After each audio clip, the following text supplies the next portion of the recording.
everyone, welcome to Amy Diaspora Expedition. If you're new to my channel, consider subscribing, like and share. Leave your comments. I would love to hear your feedback.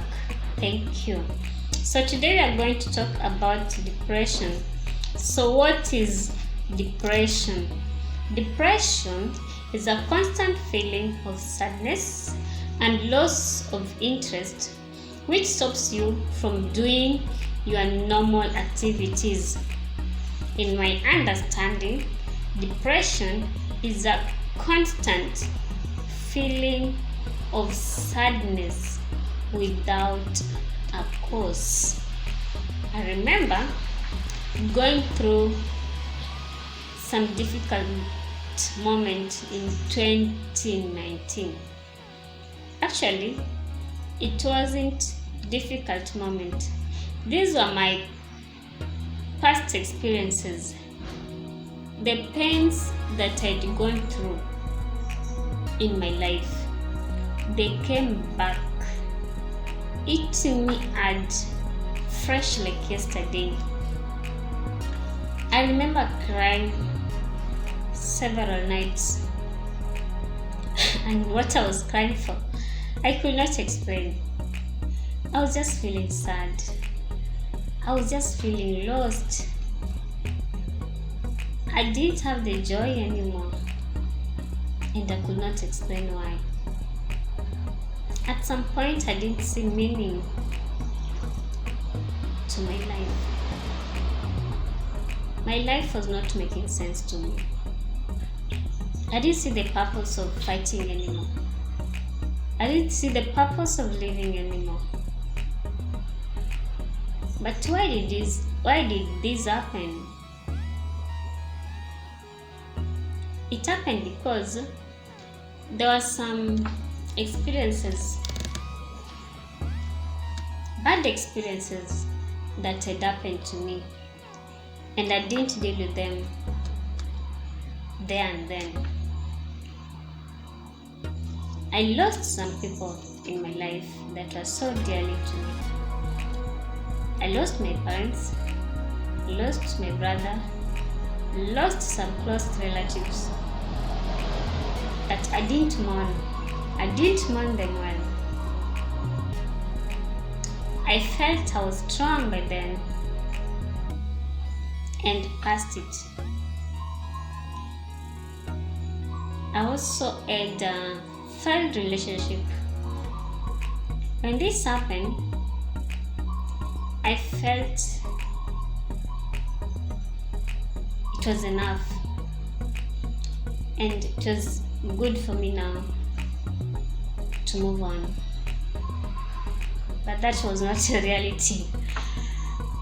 Another thing that was bringing sadness to my life was coming to a new environment, changing employment, adjusting to the culture shock, the pressure, leaving my job with passion back home, dealing with the loneliness away from the family and from the loved ones was not easy. So I found myself sad, very, very sad, without knowing. These things were killing me.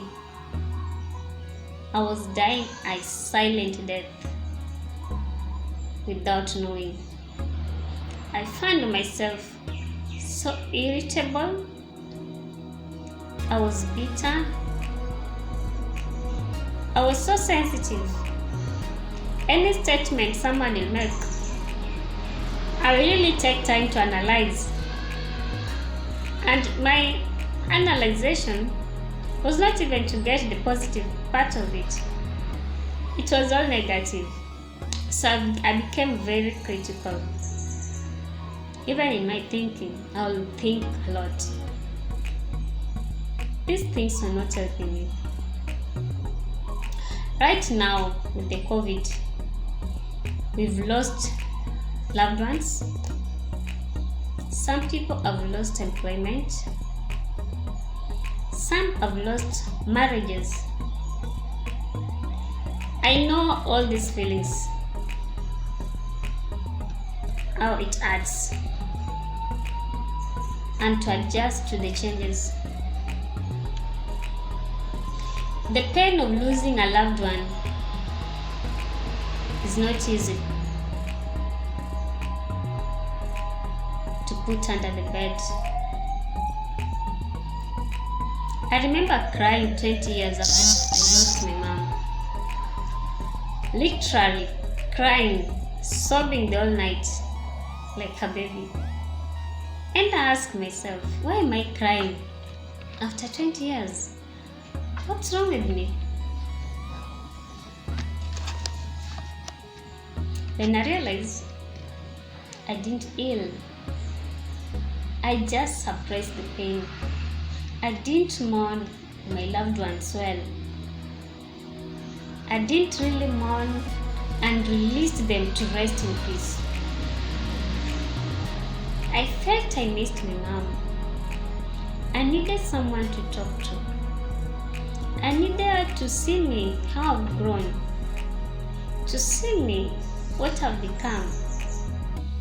I needed someone who will understand me without judging me. Not that there were not people that will do that to me, but I just felt I missed her because I didn't heal. I didn't get over that pain.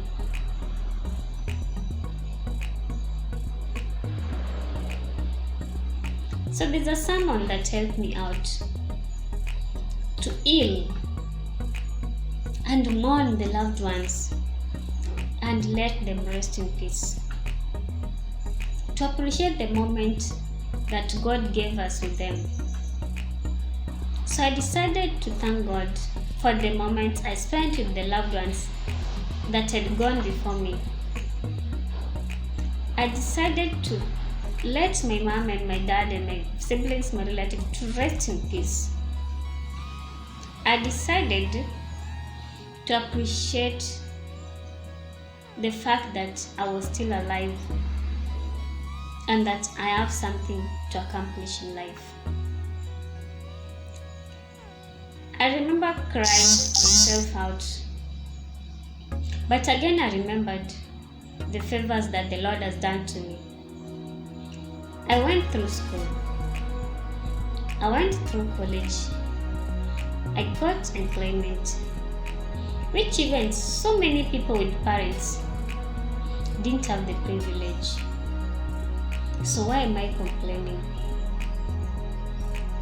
Can't I appreciate what the Lord did to me? I also remember my failed relationship. And I asked myself, is it worth it? So I had to accept the fact that you cannot love someone who doesn't love you. You cannot journey with someone who is not ready to journey with you. You cannot force yourself to someone if he or she doesn't want to. I decided to love myself more. I decided to appreciate myself more and thank God that the relationship didn't kill me, that relationship didn't take away my brain, that relationship didn't take away the opportunities that God had destined for me, and that relationship didn't block my blessings. So I decided to forgive. I forgave and I reached the person to let them know I had forgiven them and we made peace. Actually, we are now friends. No bitterness, no bad accents. We are good. And that is how I got my peace back. Then I realized another thing that was hurting me most, being far away from the loved ones in a new place. I realized so many people needed the opportunity that God had given me, which I didn't see and I didn't appreciate. So many were looking for the same job. So many were longing to be where I am, but they didn't get it. Yet I'm here and I've not appreciated what the Lord has done to me.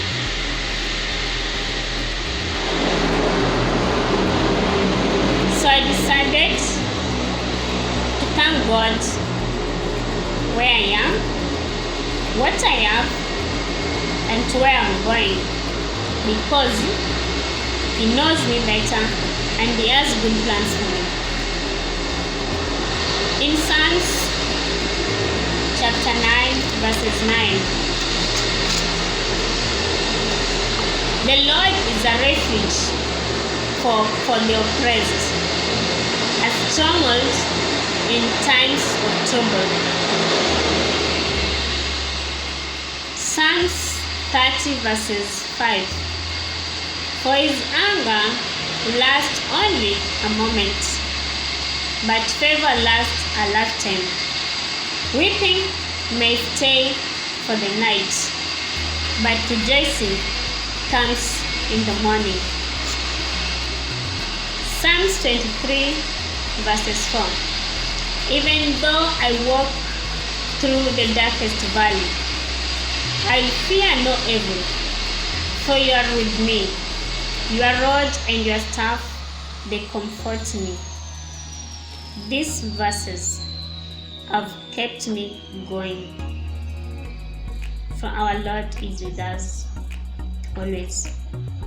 If you lost a job during this pandemic, you failed in a relationship, your marriage has been broken, you lost a loved one, let them rest in peace. If you lost a job, get out there, dust yourself, pick yourself up, get up, and go look for another one. Think of a business. Think of anything that can put for you food on the table. But don't steal. Don't hurt yourself if you're a woman. There's a time I lost my job. I was fired in Nairobi and I was staying with my brother. Whenever I came back from work in the evening, the first thing he asked me is that, Emily, what did you do today?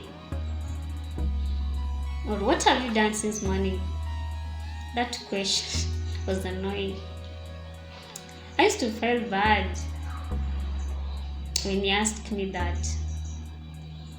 But again, that question propelled me to get out of the couch. Propelled me to get out and look for employment outside. I could not sleep on the couch, knowing in the evening you will come and ask me the same thing. So I had to get out and search for work. I'll decide either to go one side, one area or environment, wherever I could get a job, so that when he comes in the evening, at least I had an answer to give him. And actually, I was feeling bad. I felt he didn't want me in his house, but he challenged me. He challenged me to stop wasting my life, to stop pitying myself, and I was doing nothing about my situation. He pushed me out to get out there and do something, to get out there and look for a job and help myself.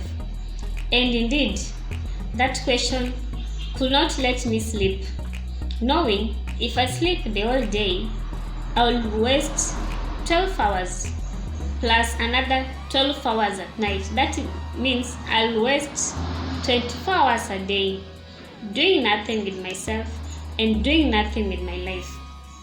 So I had to get out there and search for employment. God helped me. I got a better job than the one that I lost. So if you lost a job, please don't sit in a pity corner. Get out there and figure out something. If you stay indoors, you'll not see opportunities. If you stay indoors, you'll not hear anything. But if you get out, interact with people, you'll know what is going on. You'll get know of what is happening or any opportunity, even from the magazines. At times you're broke even to buy a paper, but if you get out, you'll even read some news on the street or get some, on the street. So get out and get employment. If you lost a loved one, they finished their journey. We are all heading there. Let them rest in peace. If you can cry, cry. Let it out. And God strengthen you to overcome that pain. If you failed in a marriage, thank God you still have your life intact. There's a second chance. And God's ways, you can never know. A better person will come along. Love you all. May you all live to be overcomers. Thank you.